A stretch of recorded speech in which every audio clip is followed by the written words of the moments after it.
Okay, let's flip our perspective for a second. What if the very thing we usually, complain about, dimming our solar output a rainy day, could actually power your home? Huh. That's quite the thought. Right. We're diving deep today into this really mind-bending world of rain-powered solar panels. It feels like a new frontier for renewable energy. Absolutely. And it isn't just some lab curiosity. It seems like it's got game-changing potential, especially for places, say, like Salem, New Hampshire, where traditional solar often, well, battles the weather. And what's truly fascinating here, I think, is how these panels completely redefine inclement weather.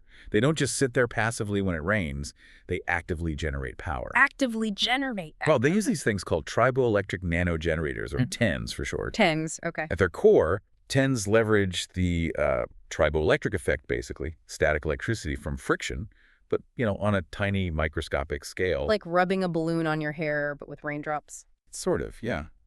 Imagine a really specialized surface that creates a charge every single time a raindrop hits it or slides across it. But the key isn't just generating that tiny charge. It's collecting it. Exactly. Yeah. Collecting it efficiently. And that's where these newer bridge array designs come into play. They're like miniature, super optimized electrical pathways laid out right on the panel. Okay. And they dramatically improve how all those tiny charges are harvested and then combined. That leads to that really impressive 5-fold boost in power output compared to, the earlier methods. 5 times, wow. Yeah. So it's truly about dual energy harvesting. You're getting the traditional photovoltaic energy from sunlight, plus you're getting energy from the tangs during rainfall. That really enhances the system's overall efficiency, especially when it's not sunny out. That's incredible. Individual raindrops actually adding power. So maybe no more rainy day blues for solar panel owners, huh? Hopefully. Now, let's zoom in a bit. Why isn't this just a cool concept, but potentially a real game changer for a specific place, like Salem, New Hampshire? What is it about its climate? Right.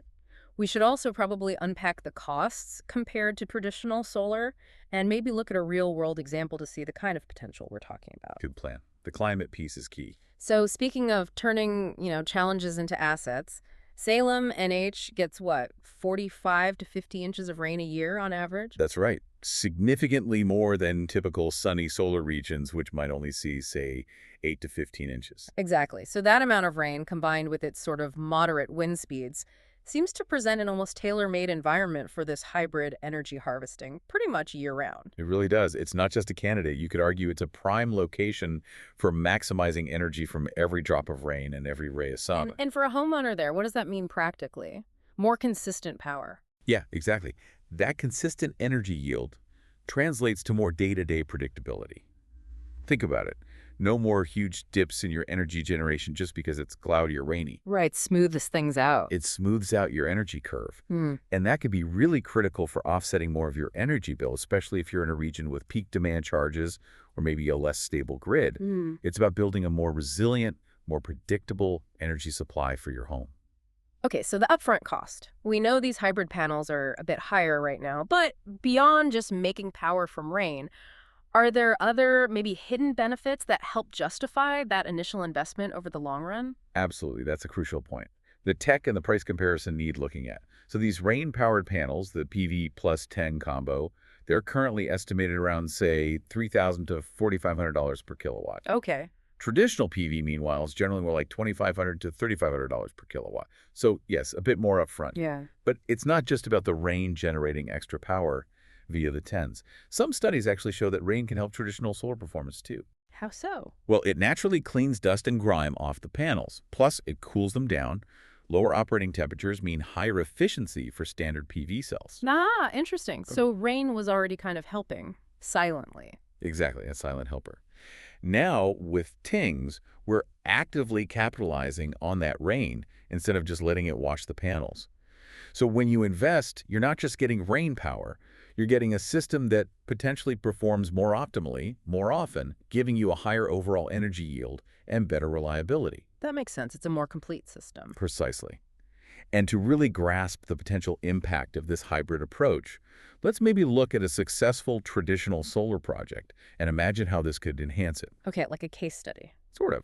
Yeah. Consider the Salem Heights Apartments project that was actually in nearby Salem, Massachusetts. It was a deep energy retrofit. Right, I remember hearing about that. They put in a pretty substantial 209.7 kilowatt solar TV system. And the results were remarkable. They cut energy usage by 60%, greenhouse gas emissions by 41%. The solar covered about 9% of the whole building's electric load. Which is significant for a building that size. Very significant. Now imagine integrating our rain-powered tech into that kind of setup.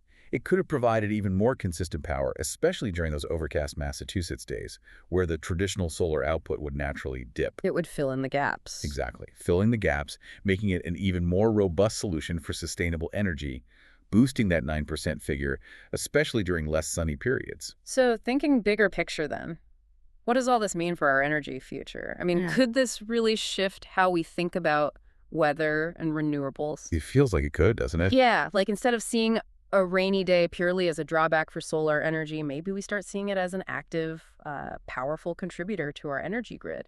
Could it fundamentally change how we approach renewable energy planning?